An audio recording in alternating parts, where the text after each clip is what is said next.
This video is Mobile HF Wiring Part 1. Warning, we're talking about electricity. Use proper precaution.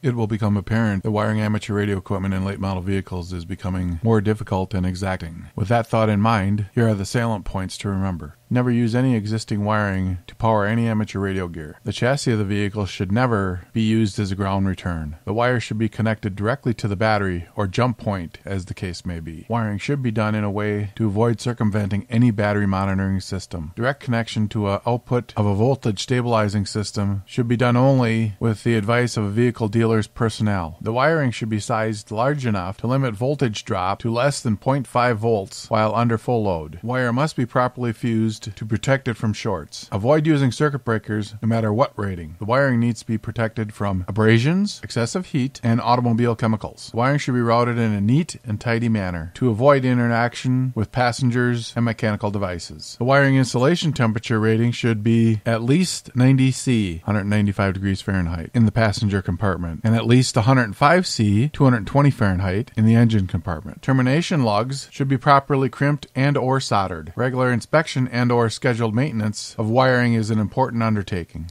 So let's go play in the devil's playground. Never use existing wiring to power amateur radio transceivers. This includes accessories, cigarette lighter sockets. Typically wired with 16-gauge wire, they're inadequate to handle even the average current draw of an amateur HF transceiver, much less the peaks, no matter its power rating or fuse size. If you do, you run a very great risk of causing electrical fire, the most costly of vehicle repairs and the most traumatic as well. So let's discuss power connections. There are two schools of thought with respect to where the power cable ground of an amateur radio transceiver should be connected, but both agree that the chassis should not be used as a ground return. While this practice is widespread in the past, doing so in a modern vehicle should be avoided at all costs. It is important to remember that today's vehicles are rolling computers, with some models having as many as 80 CPUs controlling everything from ABS to VSS. Each one of these CPUs has a sensor connected to it, which controls every facet of operation. Using the chassis for a ground return can cause a ground loop to occur, which can corrupt the data from them. The first school of thought is to connect the negative lead directly to the battery. ICOM, Yaesu, and Kenwood all recommend this method, as does every automobile manufacturer. However, this method requires that the negative lead be fused. The second school of thought is to connect the ground lead to the battery's chassis ground point. The negative lead doesn't need to be fused in this case. Both methods work equally well. However, on most newer vehicles with idle engine shutoff, both methods require scrutiny, high power or not.